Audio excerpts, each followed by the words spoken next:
Hi, it's Thomas Cook from Toronto's real estate team at RE/MAX, and here's our July 2013 Toronto real estate market report.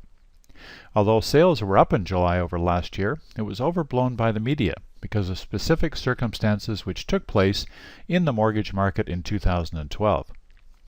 And I'll comment more on that in this broadcast as we go through the market report. So, let's review some of the Toronto Real Estate Board statistics and see what this is all about. July MLS sales totaled 8,544 houses and condominiums in all the districts. This sales number was 17% above the average for the month over the last 12 years, and up 13% from 1 year ago. Remember that last July we had the federal government reduce the amortization period down to 25 years from 30 years, which eliminated a lot of first-time buyers from the marketplace at that time. Condo townhouses and high-rise suites increased their share of the market slightly to 30.5%, with 2,602 units changing hands. The July average sale price for all GTA homes came in at $513,246, up 7.6% from 2012. We'll comment more on that later. East of Yonge and south of Bloor in the CO8 downtown TREB district, the condo sales price average was $385,000, while west of Yonge, in CO1, the average was $414,000. More condo market details will be coming in just a few minutes. The active listing inventory is one of the strongest indicators of how smooth or outrageous the market's going to be. We had a small 1 to 2% increase in inventory for the month of July compared to historical numbers and from last year at this time. The sales to listings, or percent chance of selling ratio, is how we determine what type of market we're actually in. 24 to 28% is a neutral market, below 24% is a buyer's market, and above 28% is a seller's market. In July, that ratio finished at 41.6%, up 4% from last year's market dip, but about average historically for the month. We're now in moderate seller market territory. If you've been reading the papers recently or watching TV, the news that the average sale price is up 7.6% over last July has been creating lots of commentary about a hard landing coming or market bubble. If you look closer at the statistics, however, you'll see that the average price year to date compared to the first 7 months of 2012 is up a very modest 3.9%. Certainly not fall off the cliff scary at all. David Mandani, the capital economics guru, using that term loosely, still says it's the calm before the storm.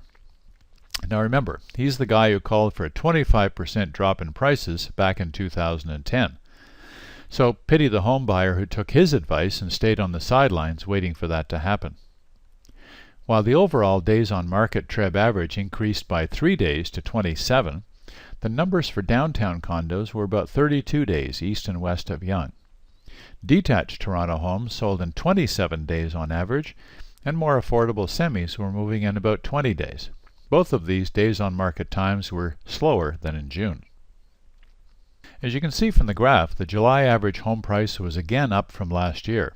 This continues the trend that we've seen for the past 19 months in Toronto and the GTA. Although mortgage rates blipped up slightly several years ago, they've since settled around the 3.3% mark for a 5-year term. I expect that these rates will stay steady for the remainder of the year and the market to continue on its course of modest but steady growth. Downtown condo sales numbers in July were up by 1.4% in CO1 and by a nice 20% increase in CO8 compared to 2012. East of Yonge is doing well, with new buildings coming on stream that started construction 2 to 3 years ago.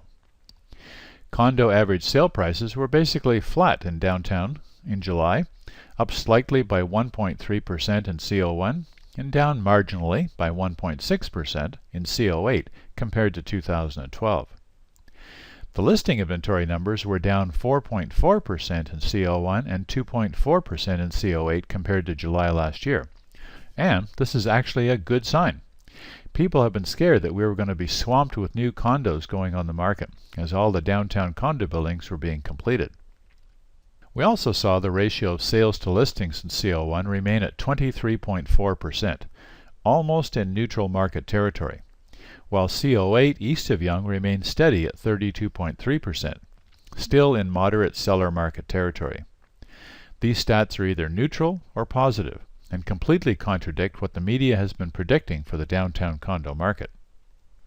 If you're thinking of doing exterior additions to your home, either by adding a deck, an addition, or a garage, you'll need to know what the zoning for your neighborhood will allow you to do. The City of Toronto has now set up an interactive web page where you can search for the zoning and find out at least something about what you can or can't do.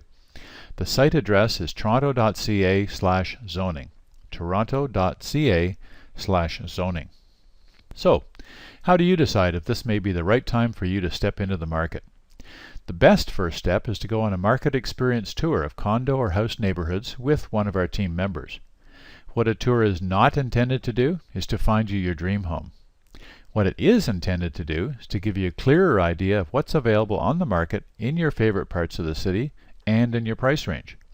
Once you've had your tour, you'll be better able to set up a home buying plan for yourself and make a smart decision as to whether now is the right time for you to consider moving towards home ownership. You can sign up for your condo tour at dailydowntowncondotours.com. That's dailydowntowncondotours.com. And a tour of houses at dailytorontohometours.com. That's dailytorontohometours.com.